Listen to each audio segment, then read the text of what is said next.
Hi there, this is Joseph Gray with DR Metrics. In this video, we're going to discuss AdSphere filters. One of the things that AdSphere is great at is helping you discover for a specific industry vertical the top performing networks, the top performing day parts, maybe the creative approaches that work best. And one of the ways that you can unlock that information is to learn how these filters work. And for example, if I look under categories here, I can see that we have quite a few what are called master categories on the sidebar. Each of these can be expanded and you'll see numerous subcategories. There are about 170 category subcategory combinations. So pretty much anything you'd want to find, once you understand where it's mapped by category, then you can study similar types of campaigns and extract that intelligence of best performing networks, best performing day parts, etc. One of the things you want to pay attention to is that there is a category column in the ranking system. So if you find something in the ranking system and you want to see where it's being categorized, just drop that down and you'll see the master category as well as the subcategory. Here's a tip that I like to share. If you know the name of any of the popular products that are similar to the category you'd like to study, you could just type in the name of the product up here in global search. I'm going to type in Proactive, for example. If I'm a new user, I don't know where offers like Proactive necessarily are categorized. So I can find it, I can click on it. And then once I'm on this advertiser page and I'm looking at the Proactive information, I can see the category column here. I can expand it out and I'll learn that this type of campaign is put under beauty, hygiene, personal care, cosmetic, and skincare. Now, if you're looking at different products, you might find that our researchers are putting them under maybe one or two or three different categories, subcategory combinations. So you can come back to the home page and you can select just those category, subcategory combinations to cover all of those possibilities. Again, I can open up beauty, hygiene, and personal care, and I could select one or more of these subcategories, and I can open up any of these other, and I can select those subcategories as well. So again, I can select up to 170, and that becomes a filter. Now, I can save these filter settings by clicking over here where it says Save Filter, which is the subject of a video that will follow this one in our YouTube channel. And not only can I save these settings so they don't have to redo them every time I want to run this type of a report, but I can also schedule these reports to run automatically, maybe daily, weekly, monthly, and email me, which will be the subject of the follow-up video. All right, so now what I'm going to do is I'm going to show you another what we call filter, which is a toggle between brand and advertiser rankings. So maybe I want to see things in more advertiser-centric rankings. So I can click over to advertiser. Here, for example, I can see that Pfizer, if I expand the brands here, had 4 different brands on the air last week, and I can see the dollar spend and all this kind of information. So that's what a advertiser ranking report looks like. If I choose this and any of the other filter combinations and save it, then what I'll get in the email is an advertiser ranking report. That's what I might want to receive. Now, let me click back over to brands, and I will go back to all categories, and I'll click edit up here at the top center, and this will open up what we call our primary filters. So the first thing we can do over here on the left-hand side is we can choose our date range. The default's always last week, but we could change it to, for example, the current week. AdSphere's kind of a real-time system. Airings are propagating into the system within about 30 minutes of real time. So if I want to trend current week results, I can just choose current week as one of my filter settings. I can also click other, and I can go back to prior years. I can choose any media quarter, month, or week. I can also choose these relative time frames. Now, again, if I want to save this report and run it on a regular basis, let's say I want to create a report that always shows me the results for the last media month, and I'm going to have that run at the beginning of every media month. I'll use this relative time frame last month, or I could use the current week or last week. So these are really great to choose for those types of applications. There's a lifetime option, which is a lot of data, so there are some rules associated with it. For example, you can choose lifetime only if you have 5 or less master category selected, and any of the subcategories underneath are fine, but no more than 5 master categories selected at a time. It'll let you apply lifetime. And also with our date picker here, you can only choose up to a year at a time, unless, of course, if you have 5 or less categories selected, we'll let you choose any date range you want. To choose a date range, you can just click on the start date and then click on the end date and click set. And that's just another way to choose any kind of date range you want. It doesn't have to necessarily conform to media week, media quarter, etc. Now let's come over to brand classification. This is, I think, one of the most exciting parts of the product. This is where we can say to the system, I only want to study advertisers that measure their ROI. Now, we know that these types of advertisers use DR variations, different phone numbers that change by network, maybe a web address with a different promotion code, maybe SMS codes that change by network. And we know that brand advertisers do not. They use vanity numbers that don't change by network. So in brand classification, we have brand DR broken out and segmented so you could turn it off. And then the advertisers that use DR variations are always put under either lead generation, or if they're advertising a product like for $19.95, they'll be under short form products. Otherwise, if it's a multi-pay, free trial, any sort of health insurance, life insurance, if it's a Nutrisystem, it'll all be under lead generation. There's also an As Seen on TV retail ranking curated report, which is for our TV to retail advertisers for the electronic retailing industry internationally, for retailers who want to come in and just see the campaigns ranked that fit within our criteria of As Seen on TV retail rankings. You can choose that. And you can also toggle to long form and do the same. If it's an advertiser that doesn't sell products into retail, you'll only see it if you choose 20.5-minute creative here, or you could toggle over to the retail rankings. Some of those advertisers that don't sell into retail will not be included. Under short form, you can also choose different durations. So for example, let's say I want to just study 300-second creative here for just the advertisers that measure their ROI. This is what the settings would look like. I'm going to go ahead and close that now.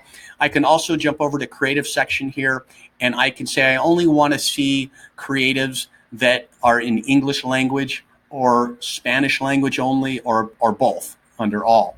And then the response type is going to allow you to filter the results for just offers that have URLs, mobile SMS, TFN is toll-free number, and MAR is mobile app response, call to the App Store. Now, if I only wanted to see offers that have mobile app response, then I would choose, at least it has to have mobile app response. What if I'm looking for offers and I only want offers that have both a toll-free number and mobile app response?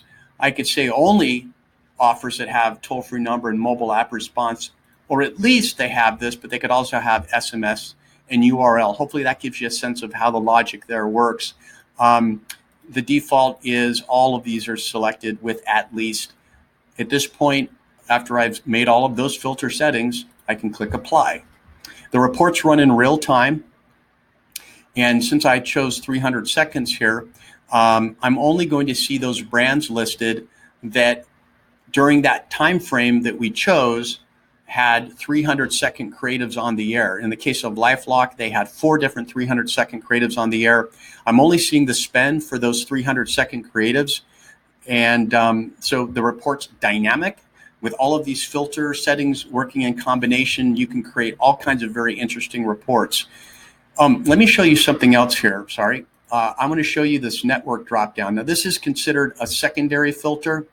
If you drop it down, one of the purposes of this filter is that you can select networks and go to network-specific views, but also it shows you under filtered results just the networks that were active and contributed airings based on the filter settings. Now, of course, we chose 300-second creative, so these are the 43 networks during that period of time that actually ran 300-second creatives. So you can use this network dropdown to understand which networks are running infomercials, which networks are running 5-minute, and other different types of filter settings considered.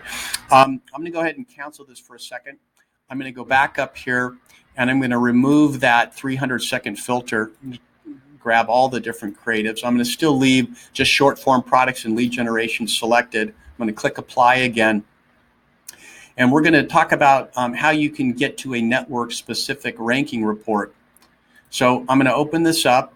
immediately you're going to see that there are a lot more than 43 networks now. There are 126 that during that time frame had airings for those two brand classification types. If I click on show all networks, I could see all 130. At this point, I can select a network, and one of the things you'll see right away is that this rate review request option appears. We recently launched a new rate database, and we wanted to give our clients a way to respond back if they saw any data that seemed odd. If, for example, they thought that a particular network rates were overweighted or underweighted on a network, they could click here and tell us, give us the feedback, write us a note, let us know that, hey, you know what, 300-second spots seem off, or local break off. Spots seem off, or national break spots seem off, and here's the year and the quarter that we're looking at where the data seems off, and you can give us a sense of that. And that kind of feedback will help us make this product a lot more accurate for everyone involved. All right, so let's just choose A&E and click apply. And this is what an advertiser page looks like. All the results now are specific to A&E. So we're looking at the top campaigns for this time frame, meeting all of our other filter criteria on A&E. So these are the brands, and these are the creatives that ran on A&E, and these are the estimated dollars on A&E, et cetera, et cetera. Now, one of the things that you can do on this page is you can get into our network log view, which is the subject of another video. You can open up the tracking and alerts for A&E. For example, let's say you want to be alerted when A&E has a new advertiser that's detected or a new brand that's detected, et cetera. There's a separate video on tracking and alerts that you can see on our YouTube channel that'll go deeper into that. We also have the ability to filter for different programs on A&E to see who's buying different programs, so keep that in mind. I'm going to go ahead and remove the network filter so that we can move on and talk about a couple of additional what we call secondary filters. And by the way, as you set all these filters, at some point you may forget which filters are set. You may be having a problem with the ranking report. It doesn't look right. You can always click edit over here and click reset, and reset all of these filters back to default. And that's a tip that can help you out in certain instances. Now we have the new filter here. What this basically means is I can filter the results for new advertisers, new brands, or new creatives that were discovered during the time frame that I'm researching.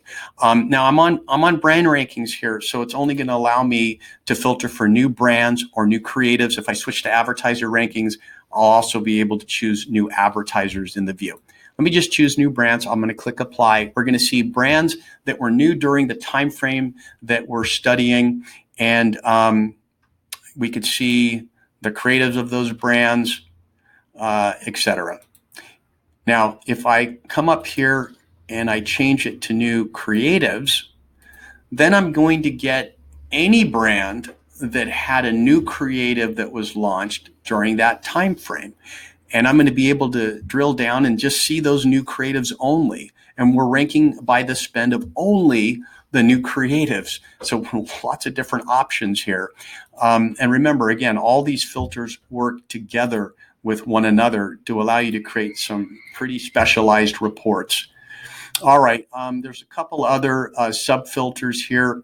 One is the TFN URL filter. I can search within the results for a certain toll-free number or a certain URL, or maybe I want to use a wildcard, like show me anything that advertised with 888-. Now you'll notice we have search engine tips, which you can read and learn a little bit more about all the different options that we have with this filter. I'm going to click apply, and it's going to bring up all of the brands that had 888 numbers in them. Again, with all the other filters considered and the date range considered, here they all are.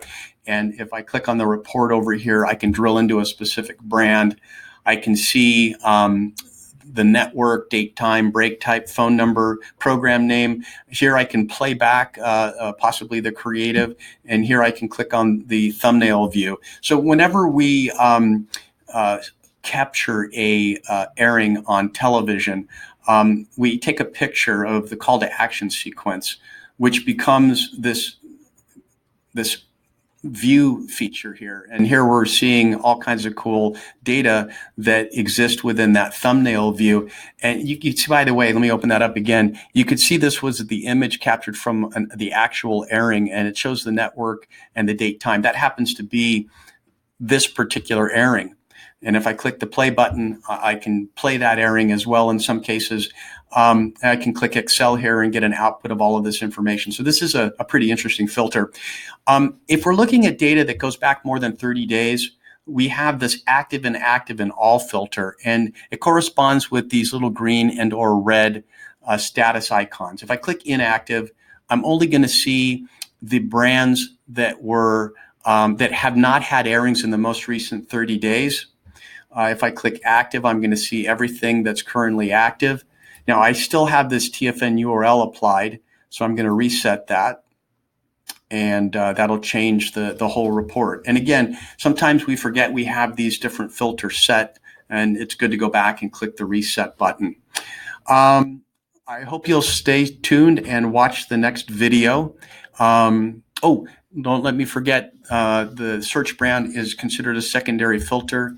If I type in tax, for example, I can see that it will limit the results to only brands that have tax in the name. If I was on advertiser rankings, I could use this to limit the results to only certain text match for advertiser name.